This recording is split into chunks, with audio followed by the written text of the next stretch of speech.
Did I make a mistake going for an M1 Pro base model for video editing? Now today I want to talk to you about our new MacBook Pros that we have purchased. Yes, we've actually purchased two of these M1 Pro base models. We haven't gone for the new M2s that have been announced, and I just wanted to discuss today why we went with that decision and whether it was a big mistake. Now, as you know, we do a lot of video editing. The vast majority of what we do is around 2 minutes. It's kind of your standard corporate videos, social media content, that kind of thing. So the films are never that long. So that informs some of the decisions we made when it came to choosing the spec of our MacBook Pros. Now, if you're wondering what is the main reason we went for the M1 Pro over the M2 Pro, well, it's quite simple. It's just much cheaper. Here in the UK, with the discounts that are available, there was £700 difference for each MacBook Pro over going for the base model M2 Pro instead. If you're coming from an Intel Mac, then this is a huge upgrade, regardless of which series you go with, whether it's the M1 or the M2. Both are going to give you far more power than you ever had before. Hey, it's Editing John here. And I just wanted to make a quick point that I didn't make in the review when I was recording it about how insane the battery life is on this MacBook Pro, even when you're doing pretty heavy video editing. This is probably the biggest reason to upgrade if you haven't already from an Intel. On an Intel, I could maybe get about 2 hours of battery life doing video editing, absolute max. However, on this thing, the other day I was editing away and I didn't realize it wasn't plugged in. And after a few hours, I'd only dropped down a few percent on the battery. It's absolutely insane how good it is. Now, it was in low power mode, but it wasn't really affecting the playback that badly at all. And even when I turned off the low power mode, even then the battery drain isn't that bad. And I think you can get easily several hours of editing quite safely on a battery, which is incredible. It means you can edit from absolutely anywhere with this MacBook Pro. Why did we go for the 16-inch version over the 14-inch? Well, I was very tempted to pick up a 14-inch MacBook Pro M1. The prices at one point were amazing. However, they soon disappeared off Amazon, sadly. I don't actually regret that decision. I don't regret not getting the 14-inch. Certainly if you need something that's really portable and you have it in your backpack all the time, then I think because of the weight of these new M1 and M2 MacBook Pros, going for a 14-inch may be sensible for you. However, the 16-inch does have its advantages. Obviously, it's got a bigger screen. That is always handy when you're trying to do video editing without an external monitor. The other big reason why I think you go for the 16 over the 14 is just thermal management. It's just less likely to overheat. Now, I haven't compared it to the 14-inch. I've never had a 14-inch MacBook Pro, so I can't say for sure whether or not it would have been a problem if I had gone down that route. However, from what I read and spoken to other people about, the 14-inch is more susceptible to kicking on its fans more often and sooner than the 16-inch version. And the quietness of the 16-inch MacBook Pro M1 is actually one of the big reasons why I love using this laptop now. I have to say, if you're just doing lots of editing, it's just so nice not to have the fans kicking in all the time, ruining your audio in your room, or just that frustration, that background noise of fans whirling away. It really gets you after doing a long editing session. It's something that can be really frustrating. So probably the big question you are wondering, is the base spec good enough? Should I have gone upgraded? Should I have had more storage or more RAM or a higher CPU? I looked at this and looked at what the work that we were currently doing, things that we were expecting to doing soon, and really, the way our business works. And this is how you should be considering it as well. Don't go for the base spec if you believe you're going to be needing the extra power. If you really think that actually you do a lot of motion graphics, for example, or a lot of long form content, then you may want to be doing some upgrades to make sure that you don't have any bottlenecks while you're editing. That said, also don't overspec either. It's very easy with Apple, and it's literally how they design their website, is to encourage you to constantly go for the next step up. And then once you're there, go for the step above that. And before you know it, you're probably spending double what you were planning on with your purchase. I think by going with the base model, you feel quite confident in knowing that you're getting a really good value for money product without overspending. It may not be, the max power that you could get out of it. It may not be as fast as rendering as what you could have done, but I think for most people, for most video editors, the base model is more than powerful enough. I did strongly consider trying to get one with 1 terabyte of storage instead of 512, because my previous Intel MacBook Pro had 512 and I always felt it was a little bit limiting.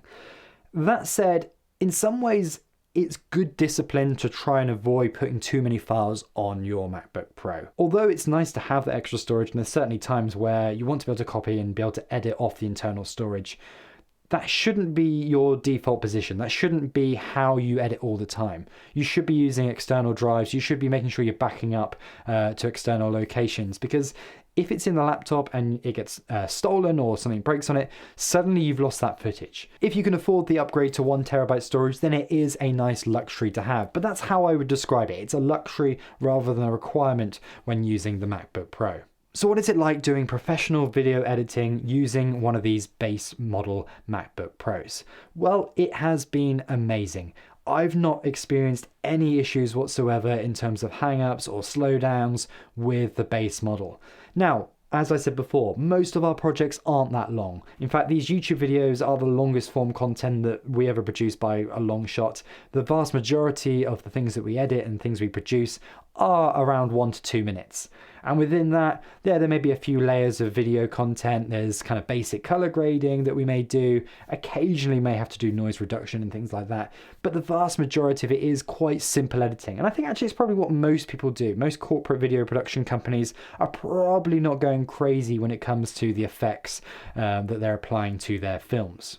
I think if you were doing long form content, as I mentioned earlier, then maybe you want to consider a higher amount of RAM. That probably will help you out in the long term. You don't want to be, pushing it to the limit all the time. Another point that I just wanted to quickly make, I know I mentioned in the video that if you're doing lots of long form content, then maybe you want to go for the M1 Max instead. However, a project I've just been working on this week has been an hour-long multicam mix of 2 FX6s, an FX3 and an A7 IV. Certainly footage that's not easy to play back on any computer, let's be honest. And that was over an hour long and mixing all the 3 angles at the same time, 4K footage, and it had no issues whatsoever doing the multicam in DaVinci Resolve. So perhaps maybe this base model is more than good enough even for those more extreme scenarios. One of the biggest reasons I think to actually upgrade to an M1 or an M2 MacBook Pro is the fact that it opens up the possibility of editing using H.265 codecs. Now, H.265 codecs, they're much more compressed than H.264 or things like ProRes or B-Raw. And although they're much more compressed, the quality is still there. For a lot of work, especially in the corporate world, especially in things like weddings and things like that, the compressed codecs such as H.265 do a wonderful job. Now, until now, it was very difficult to edit this. Almost impossible to edit H.265 footage on a laptop or any computer for that matter.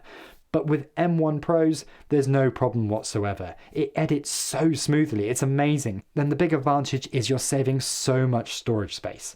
That suddenly means you don't need to spend so long backing up footage. It means you can easily back up things onto smaller drives, which is hugely advantageous. It's so easy to get lazy when you have large files because it's too much effort to back that up or copy it here or whatever.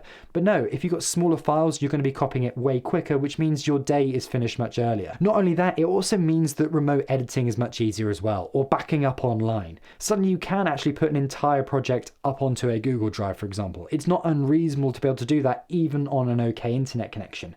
But if you're using much larger files like ProRes, that's almost impossible. You're almost guaranteed to be doing offline, and you then have to create proxies to be able to share with other editors. So do I regret not going for an M2 Pro? No, not at all. The M1 Pro base model has done everything we need to. I've not noticed any issues or concerns in terms of what the laptop can do. It has no problem editing, it stays quiet, it's really fast in all the circumstances that I've thrown at it. It is quite a heavy laptop, and that would be one of the biggest arguments not going for the 16-inch model and going for the 14-inch instead. But other than that, unless you really can justify spending that extra money on the M2, then I think the M1 Pro for most video editors out there doing general corporate videos is more than good enough. With the new M3 MacBook Pros coming in about a year or so, they're probably going to be a much bigger upgrade. We've just seen a small upgrade this year with the M2 Pros, and I think the M3s with the smaller chip size and everything is going to be a more noticeable upgrade. So even then, I probably would suggest go for the M1 Pro, or if you already have one, keep it for now, and then do a proper upgrade when the M3s come out. I personally would only go for the higher end chipsets if you know you have a specific use where you would actually utilize that extra power. But I think if you're a small company, if you're just you on your own, you're freelancing, then this laptop is a great option and you will not be disappointed whatsoever. And it will just make money straight away. You'll get your payback so much quicker than if you were to go for the new M2 Pro base model or going for one of the Max options instead. If you've enjoyed this video, please like and subscribe. It massively helps me out. And if you want to, check out some of the other videos that I've done as well around video editing, such as this one where I talk about Dehancer and how you can get the really cool film look from it.